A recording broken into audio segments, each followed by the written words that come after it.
what's up again there, guys? Brian here, D3 Topics Gamer, here to bring you another episode of my weekly Q&A to help people's questions, where I answer a series of questions that have been sent to me over the past week. I'm not really sure exactly how this particular episode is going to play out because we really only had 3 questions that could make it into today's video. There were other questions that I answered in the comment section of the last video that were kind of simple, so if you haven't gotten your notifications and you sent in your question, I would suggest that's where you check to get your answer.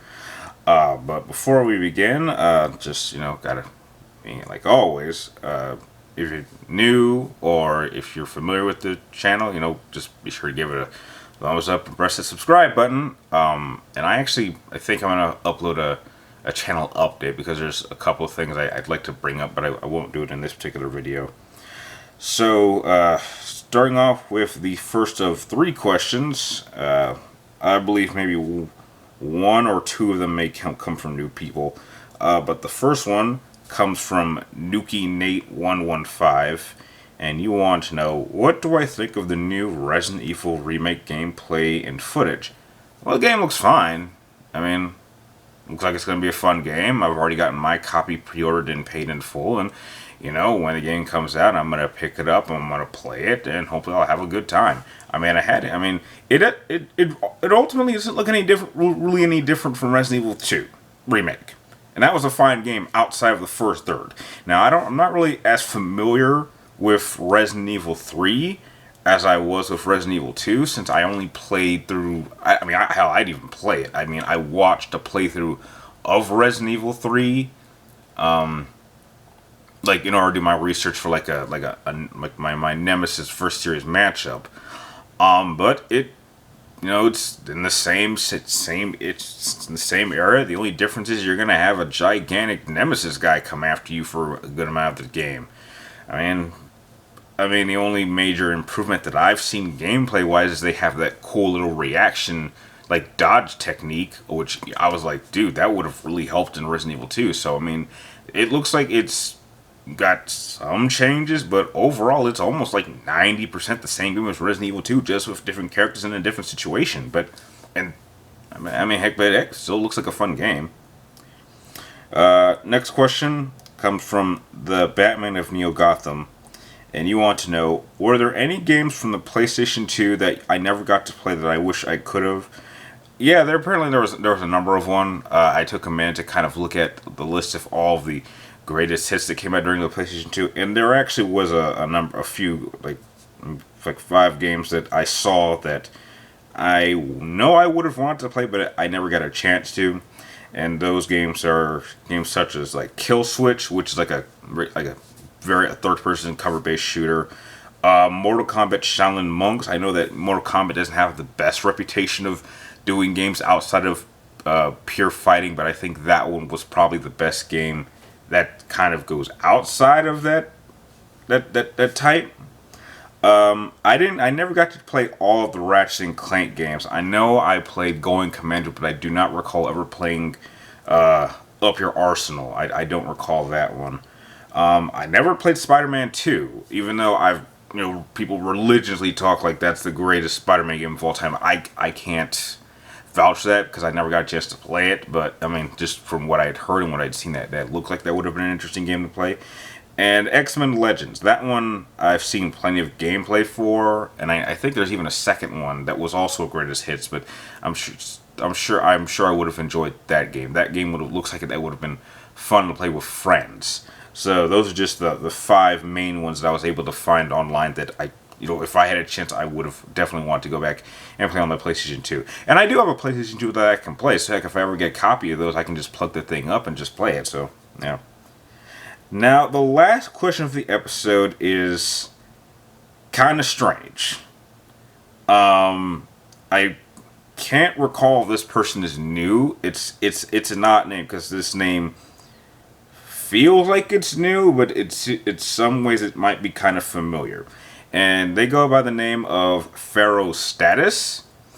And the reason why this question is odd to me is because it's kind of a self-defeating question. Now, if you're watching this, Pharaoh, I don't mean to put you out on the spot, but it just seems like this question would make more sense for someone who didn't know about either of these scenarios. So, to go into your question, Yugi versus Merrick in a duel, or Liu Kang versus Shao Kahn in a fight. If my life was on the line and I had to choose between these two scenarios, who would I trust more between Yugi or Liu Kang to get the job done and win and save my life, and why? The problem with this question and why it's self-defeating is because you already know Yugi and Liu Kang can't lose. They can't lose. We know Yugi is a much better duelist than Merrick and would beat him 10 out of 10 times. We know Liu Kang is a much better fighter than Shao Kahn and would beat him 10 out of 10 times. So there's no risk. You could pick either one and you know you'd be in good hands. I mean, for God's sake, in the case of Yugi versus Merrick, Joey could actually beat Merrick. Joey is that's not even up for debate. Joey is actually a better duelist than Merrick. Joey pretty much won that duel. I mean, you take that whole energy draining thing out of the duel and Joey wins. Joey wins pretty decisively. In fact, Merrick does a lot of really dumb things in that duel because he seems like the kind of person that's more into torturing someone than making smart plays. And Shao Kahn is really not that hard to beat. I mean, if you take the same Shao Kahn that fought Liu Kang, you are aware that same Shao Kahn loses to Katana. So that doesn't make Shao Kahn very threatening. That puts him in the category that a lot of characters can beat Shao Kahn. Shao Kahn is not really as threatening as he was back in the old days. So there's not really a risk here. So it doesn't matter who I pick because I know they're going to win 10 out of 10 times. So that's why this question is a little bit odd because there's no risk. So I couldn't pick one because I know they would both win. I guess it would just come down to me just flipping a coin, and whoever wins the coin toss, I guess I would go with them. But not because I think one scenario is easier than the other. I just know that both scenarios, Yugi and Liu Kang will win 10 out of 10 times. They really cannot lose to Merrick or Shao Kahn. They're simply... Yugi is without question a better duelist, and Liu Kang is a better fighter. That's what it comes down to. So that's why I thought this question was a little bit weird and kind of self-defeating. Like, this would make more sense to someone who didn't know about either scenarios, but I know these scenarios very, very well, and I think I'm in good hands either way. So that pretty much does it for pretty much all of the main questions that made it into the video for this particular video. So I at least want to thank Nuki Knight 115, the Batman of Neil Gotham, and Pharaoh Sass for sending in your questions. If you guys have any more questions you'd like me to answer in next week's episode, be sure to type them in the comments down below like always. And if you want to increase your chances of making them into the video, just make sure they have a little bit more depth, or they're a little bit different, or they're kind of interesting. Otherwise, I'll probably answer them in the comment section of this video. And like always, I want to thank all of you guys for watching. You're awesome, and I will see you next time.